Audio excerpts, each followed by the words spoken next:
Hey you guys, hope that you're doing well. Today we are going to be doing a little houseplant tour.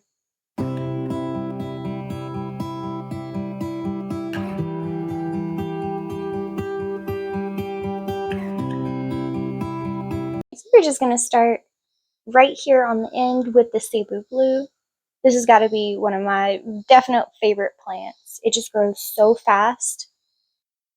So next we have begonia maculata, or an angel wing begonia. These grow really fast. I would definitely recommend getting some kind of staking once they get so tall, or they'll just kind of fall over the pot. So here we have a Tradescantia. This is just the normal green version.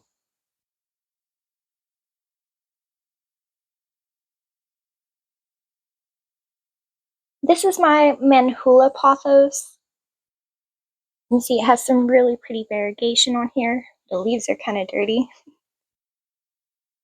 Also, this pot is pretty overcrowded, so this one might need a repot soon. But it looks like there's a couple of strands in here that are just putting out completely green leaves. That's okay. I actually like to leave a couple of reverted strands mixed in with some of my pots, especially like the basil, because it makes such a pretty mixed effect.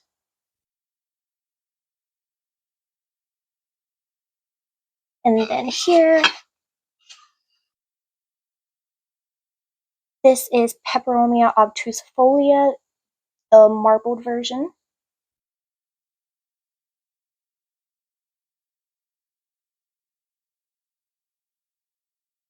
Apiscia.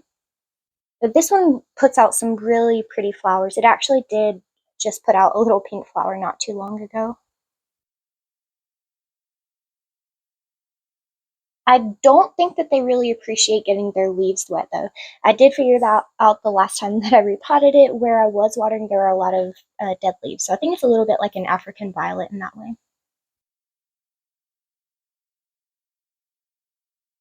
Here's my aloe plant.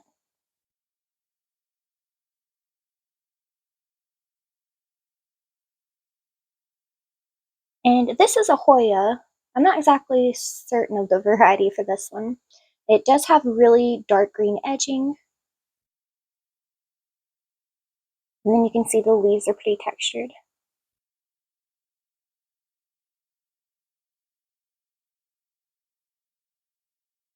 So right here I have a prayer plant, and the funny thing about these two, I actually found them growing in my compost pile because I killed them both, or I thought I did, so I just threw the pots out there, or the dirt with the dead plant and all, and look at that, they ended up coming back.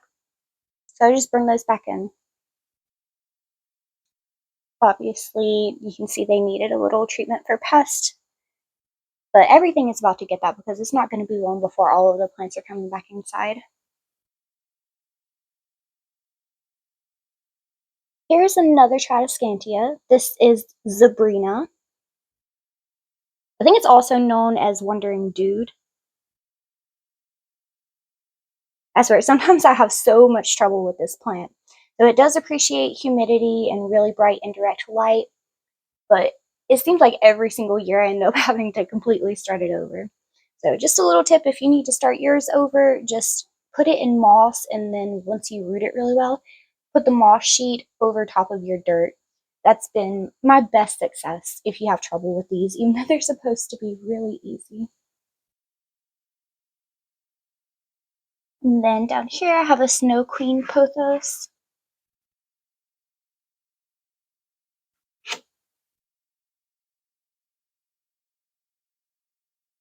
And then I think that this one is actually a Hawaiian pothos, but it could just be just a regular golden.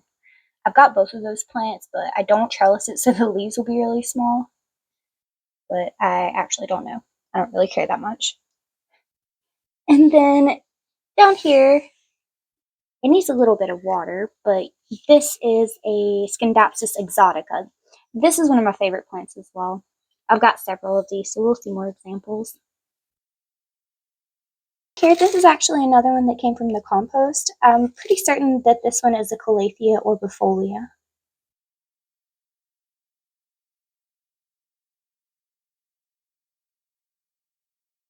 And then here we have a monstera adansonii. I just love how velvety the leaves look on these, and then the fenestrations. I actually don't know if this is the narrow or like the broadleaf form. I think it's just a regular broadleaf. Now here we have a Stanleyana variegata. So this plant I've found, if you just let it trail, it will put out runners. So twice now I've chopped off like 3 or 4 feet of runners, and I have those propagating.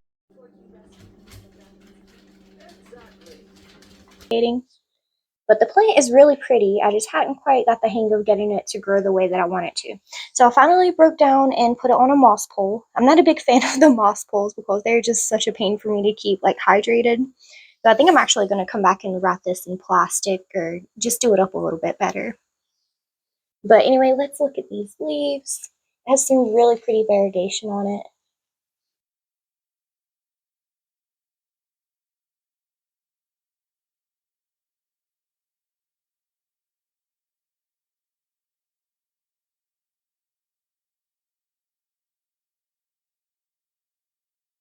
And it can get more solid chunks of white and even like half moon and like chunks of variegation. So this is one where it's like just a little bit more marbled.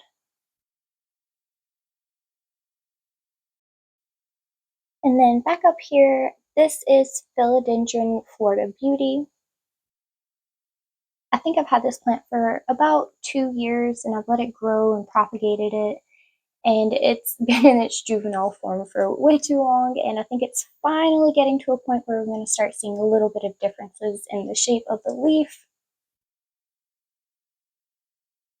But what happened with this plant, so I really struggle with the clay or the terracotta pots, and I had this one planted in there, and apparently I had underwatered it, so the roots rotted off. So here we are starting them over. That's not a problem for me. I have a lot of little plants. And then here we have another one of my babies. This is my Calathea macuyana. So this one I've kept alive for over a year now, and I'm so proud of myself. I recently did a repot on this, and I'll insert some pictures of the roots and the rhizomes in this thingy. So it was doing great. Hopefully it doesn't just go downhill now. I'm sure that's what's going to happen. And then next I have a philodendron Brazil. This is one of my first plants, and I have so many propagations of it. It holds a special place in my heart. And here I have, I believe this is lemon lime pothos or neon pothos, excuse me. And with these, a couple of these plants, they all came from the same one, but they do have sport variegation. Let me see if this is one of them. So yeah, I've got a little spot here. I really like to see that on these neon pothos. I think it just steps it up a little bit. Here's another one down here. So this one, it actually had a couple of pretty sad leaves on it, and I pulled them off, and then within a couple of days, these were pushing out. So if you've got a yellowing or a sad leaf on there, pull it out, and it might really benefit from it. And there's some more of that variegation. And here, this is kind of sentimental. This is a cactus that definitely needs a repot. It's been living in sand for literally like the last 3 years. I don't know how it survived. Just give it fertilizer water every so often. It's obviously a little slender looking, so I need to, I guess, buck up and put it in soil. So scared though. And then back here, grab it from the side.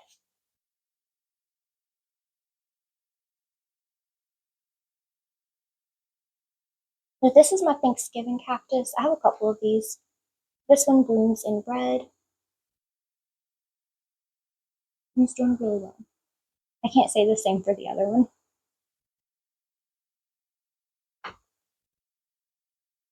So speaking of the other one, we are down here at some of my rescues and just plants that needed a little bit of TLC or a restart. So this is my Thanksgiving cactus. I'm pretty sure that this one blooms in either a light pink or a fuchsia. I had both, but one of them did not make it over the winter, and I'm pretty sure that it was the fuchsia one that is not with us anymore.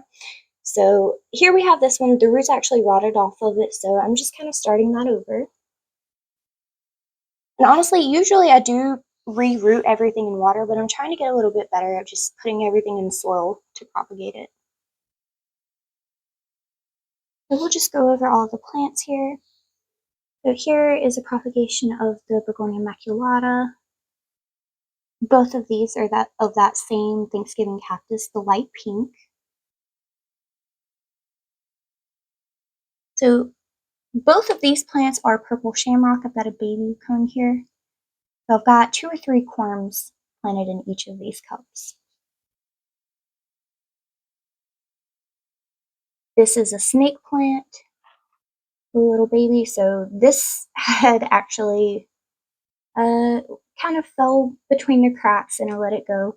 So I cut all of the leaves off of it. It looked like it had a little bit of green roots left on it, so we're going to try to save it. This is Hawthoria. I had this one in a little clay pot, but I can never keep it watered enough, and I used to really try a lot to grow my succulents in pretty much sand like this, or just a really rocky mix. So that's actually not what you're supposed to do. I know that everybody talks about, don't overwater them and all, but the best succulents that I've seen are grown in dirt, just like your houseplants. So it might take a lot less water in that, but you still need to treat it like the other plants.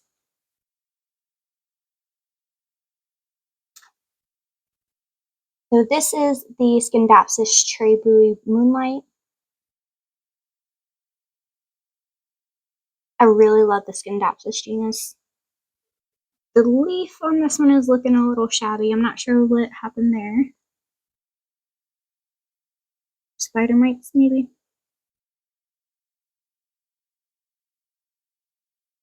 Like I said, everything's going to get treated here. Alright, so next up here, I have my Koya Crimson Princess. The princess has the variegation on the inside of the leaves, and the queen has the variegation on the outside. I've even got a little bit of splashing here. But anyway, since I did rot the roots off of this one, since I underwatered it in terracotta, I'm repropagating it.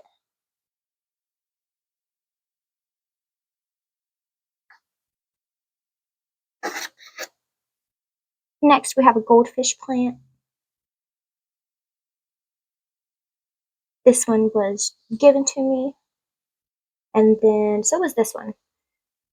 This is another spider plant. One of them is variegated and one of them is not. I'm not sure which one is which, but again, one of them has variegation on the outside of the leaves and the other one has variegation on the inside of the leaves. This is a Baltic blue.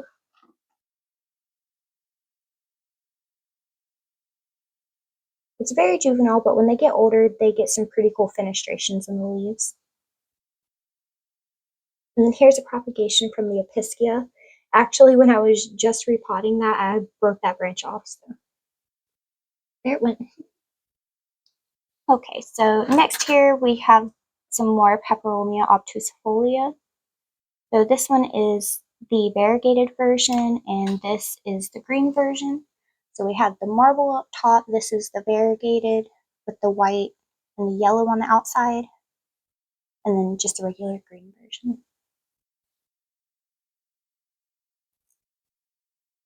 So these were a couple more that I had planted in terracotta after I propagated them, and then I slowly let the roots dry up. Now we're going to go over my hanging plants here. This one is Scindapsus argyraeus. So it's pretty similar to the exotica. It has like the splashing, except this one seems to get like really dark leaves and it has silver splashing. And we have some silver on the edges here. And then with the exotica, it's kind of opposite. You have silver and then you have green splashing. And the leaves are way bigger. Here we have a golden pothos, which again might be the Hawaiian, as I do have the two mixed up.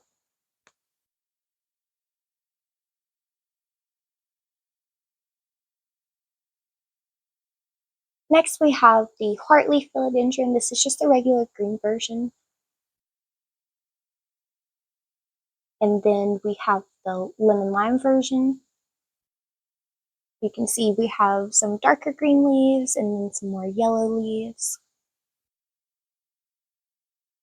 Oh, this plant, I actually started this one and this plant from my Brazil. So both of these, so I guess that these two were kind of spliced together to create the Brazil in some way, shape, or form. I don't know. But either way, I got this version and this version growing stems out with it. So 3 plants. This is the pearls and jade pothos. It grows pretty quickly, and just look at the variegation on these leaves. It looks a lot like the manhula, except the growing habits are different, and the leaves are obviously smaller. So here we just have a regular green pothos.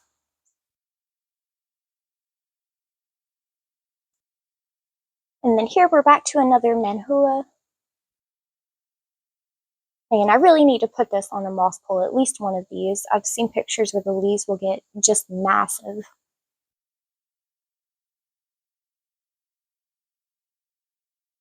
And this plant, so this is not the pot that it came in, there is still a tag on it, but this is one that I got from literally one leaf cuttings. I have several plants in my collection where I just ordered like a cutting set, and now I have full plants.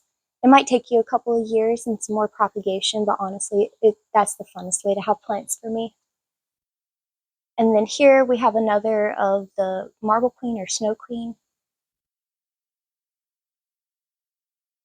You can see you have leaves that have more of the dark green variation, and then more with white.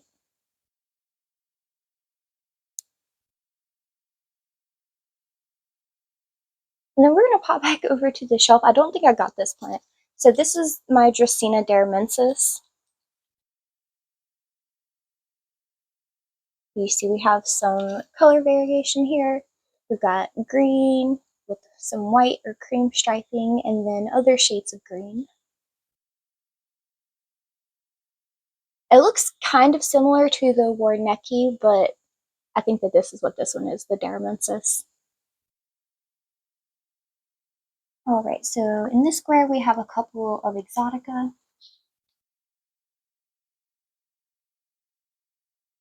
We've got some new growth coming in. And then also in this one,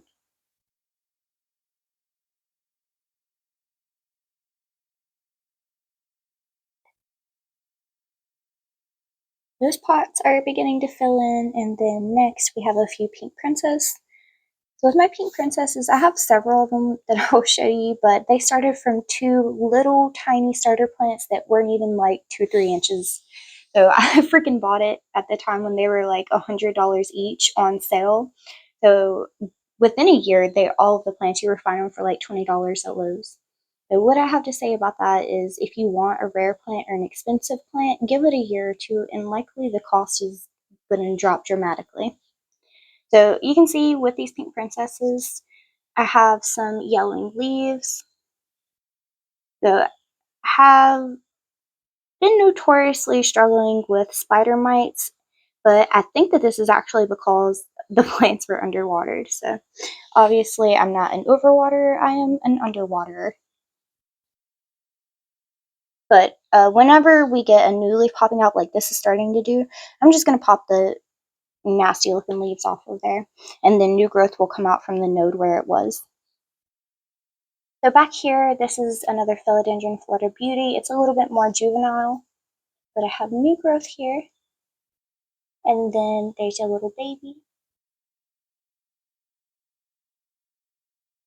A couple more golden pothos.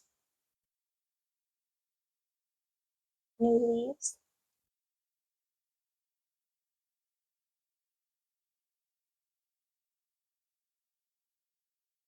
So here we have a bunch of propagations. These are all the pearls and jade, philodendron Brazil, Argyraeus, and then Manhula. Then here I've got a whole tray of the cebu blue. Again, this stuff is just pumping out new growth, like there's nothing else to do. And here I've got some more golden pothos and some neon pothos. One little exotica. This one needs water. I think the rest of them are heavy, but I need to come back and water that one. And then here I have a few rescues. So sometimes when I pot out my plants, they either, don't have roots or they have just a little bit of roots, and I'm not sure. But I'll just go ahead and throw them in there rather than, dealing with that one cutting, because I kind of keep all of that stuff moving around here. So if they make it, great. If they don't, they'll go back out to the compost. So here is the mother plant for all of my Scindapsus exotica. The leaves are a little bit curled right now. It's a little bit thirsty. So once I water it, it'll take a day or two, but all of the leaves will flatten out. And this is another one of my favorite plants, if I didn't say that earlier. We've got all kinds of new growth. And then when I was looking in here the other day, I seen this is starting to fill in. So I might come back and put a couple more nodes like in the middle here, because I had an alocasia poly planted in here with it. And that one wasn't doing so well, so I pulled it out. So I've got a little bit of room. But you see that leaf is starting to yellow? I'm going to go ahead and just pop that off of there. And now we're just going to kind of go down the line of all of my pink princess propagations. So these were pretty big at one point in time, and I just kind of chopped it back at the base to let them start over. Some really nice variegation on there. And this one looks like it's kind of reverting a little bit. Or it's at least very low variegation. I think that that's the best variegated leaf that I have on here. Which I think that it's something like 30% is recommended to have a good stable plant. So honestly, even if this one is low variegation, I'm fine with it. But here I have a couple more. So in this pot, I actually have 3 stems. That one was almost a half moon.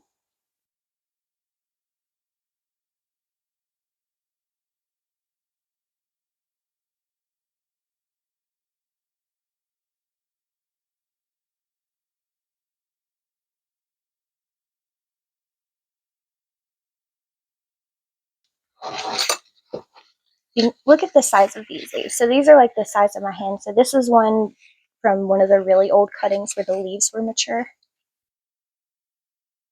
So that is something, if you give your pink princess lots of fertilizer and a good amount of light, they will start producing bigger and more variegated leaves. So you see the leaves are kind of small here. I didn't fertilize them for a while, and then I was also underwatering as well as kind of low light. So they were struggling a little bit, so you can see with the result of the leaf. And another thing that you should know, whenever you do start a propagation, you have large leaves like this, I have found that whenever it is putting out the next couple of leaves, they'll kind of be a little bit smaller, and then they'll size up to the size that they were before, if that makes sense. So here I have another new leaf. We've got some black on that one though, or some brown. Uh-oh. So you see why I have so many propagations of these pink princesses. They're so prone to problems. So here is the alocasia poly that I pulled from the exotica. So I think that the leaves got sunburnt because I actually did have it in a place where it was getting pretty direct light. So what I'm going to do is probably just chop both of those stems off and let it start over.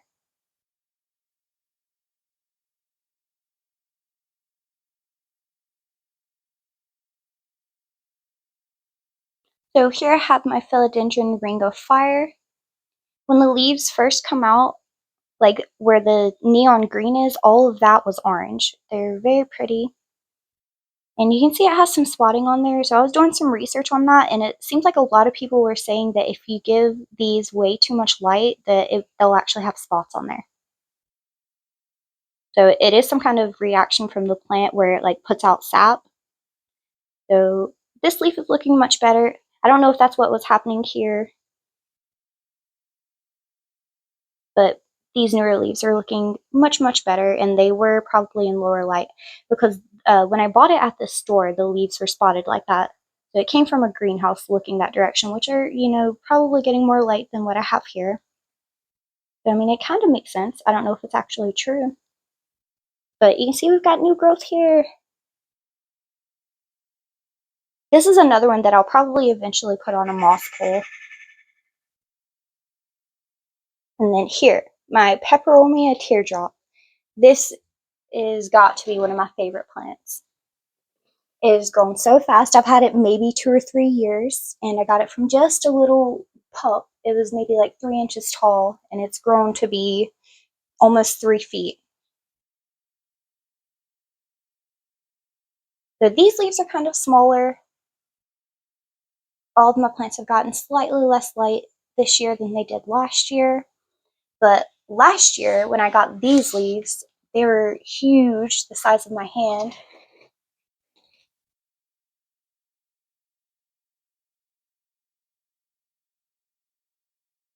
Freaking love it. But anyway, what I was doing to get that size of a leaf, so they were getting bright indirect light outdoors, you know, high humidity, and I was fertilizing the plants regularly, and also they were getting watered with mostly rainwater. So it was either rainwater or fertilizer water, and everything really thrived. I've not been as on top of it this year, but I guess I know what works and what does not.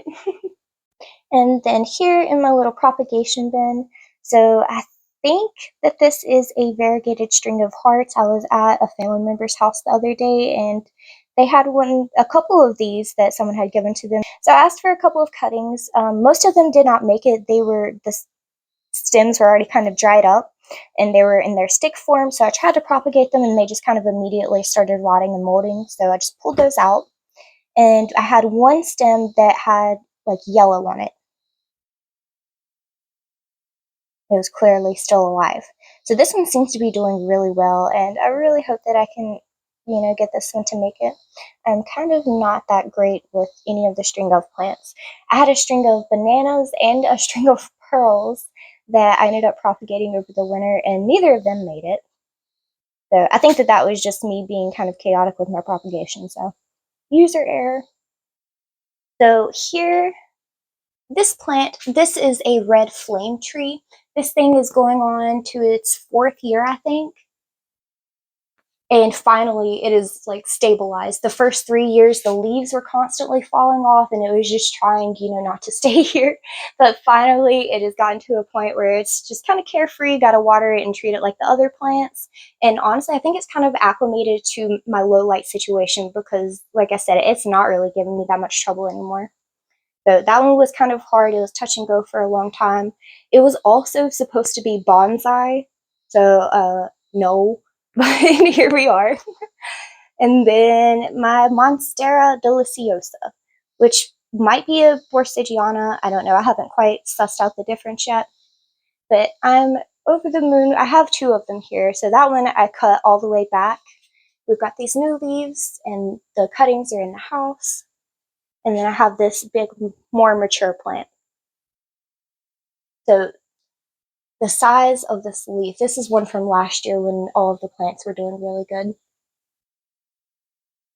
But this thing is getting pretty massive. It seems like every summer it puts out like maybe 2, 3 leaves, something like that, for each vine. You can see I've got a new leaf up there and a new leaf here. Also something that I'm excited about, I have some new aerial roots that are growing there. You can see this one started out on a moss pole. Again, not a big fan of the moss poles because I have trouble maintaining them. But the roots are still growing in that thing, even though I don't do anything to that moss pole. Like, it's just there as a decoration, basically. They are growing through this moss pole and down into the soil. So eventually I'm going to have to do something about this mess. I'm just procrastinating it. Alright, so that's all of the plants I have out here. So I guess that real quick we'll pop inside and do the propagations. Alright, so in this little propagation thing, I have my manhula pothos, another maculata, and then some more lemon lime philodendron.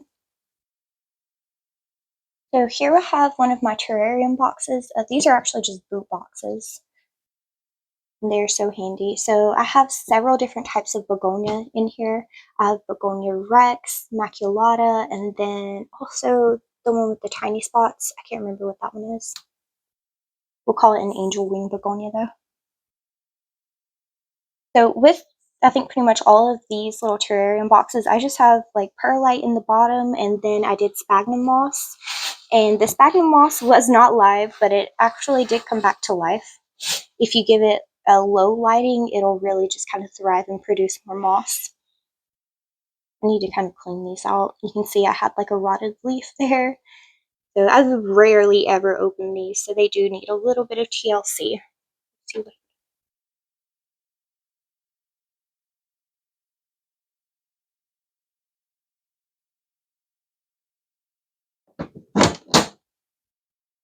And then this one's actually cracked. Oh no. So here, what is this? So this is one of those plants that planks. I will insert the name if I can find it. But it is very, very small and kind of weedy and viney looking in here. I need to give this some kind of wooden support and try and make it come back. You can see on that side there.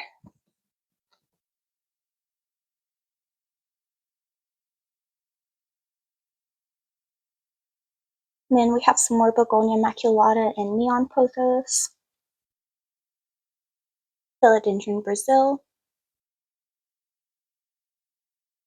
So these are the two cuttings that I took from my umbrella plant out there, and they are actually just thriving and putting out new growth while they're in their jar. So it took probably maybe like 3 weeks for it to start putting out roots.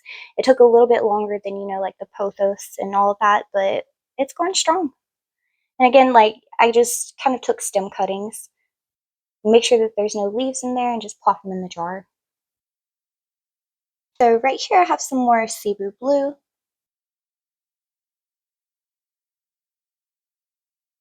And I have a thing of Adansonii cuttings, so a lot of these, pretty much all of these, are ready to be potted up. And look at those roots. And then here are the cuttings from a monstera. Also need to pot these up.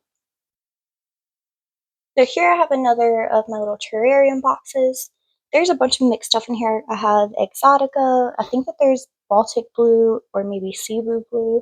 Whenever the Baltic is really young, it looks a lot like the cebu, so sometimes I have trouble telling those apart. And then I think I might also have Argyraeus in here too. So I'm actually just kind of wanting to take this whole box and plant it together.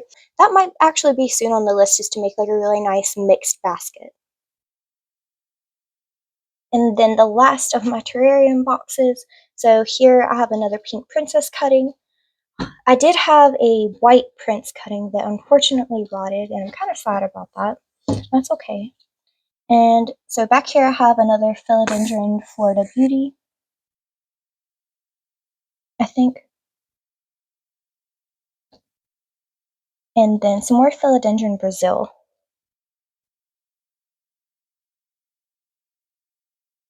And it looks like that's all we have growing in this box. Here I've got a couple of jars of exotica cuttings.